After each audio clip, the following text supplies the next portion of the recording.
సత్యనారాయణ గోపాల్ బాలాజీ వెంకటస్వామి దేవస్థానం ఈరోజు ముక్కోటి ఏకాదశి సందర్భంగా ఉదయం 3 గంటల నుంచే భక్తులకు దర్శనాలు మొదలైనవి.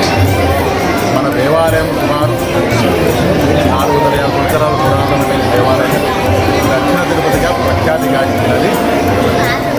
ఇక్కడ ముక్కోటి ఏకాదశి నాడు భక్తులు చాలా రద్దీ ఎక్కువగా ఉంటుంది. మనకు ముక్కోటి ఏకాదశి నాడు స్వామివారి దర్శనం చేసుకున్నచో పునర్జన్మ ఉండదని చెప్పి ఒక ప్రతీతి ఉన్నది.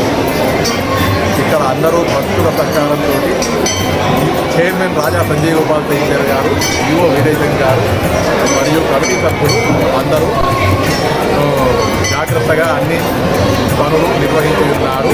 భక్తులకు ఎటువంటి అసౌకర్యం లేకుండా చాలా చక్కగా క్యూ లైన్లు ఏర్పాటు చేయడం జరిగినది. జై శ్రీమన్నారాయణ. అందరికీ వైకుంఠ ఏకాదశి మరియు ముక్కోటి ఏకాదశి శుభాకాంక్షలు. ఏడాదికి 24 ఏకాదశి ఉంటాయి, కానీ ఈ వైకుంఠ ఏకాదశి చాలా ప్రత్యేకమైనది. సూర్యుడు ఉత్తరాయణానికి వెళ్లే ముందు ధనుర్మాసంలో జరిపే ఈ ఏకాదశిని వైకుంఠ ఏకాదశి ముక్కోటి ఏకాదశి అంటారు. ఈరోజు ప్రజలు గుళ్ళల్లో ఉదయాన్నే వెళ్ళి ప్రార్థన చేసుకోవడం, వెళ్ళి దేవుడికి సమర్పించుకొని అన్ని చేసుకుంటారు. అందరికీ వైకుంఠ ఏకాదశి శుభాకాంక్షలు.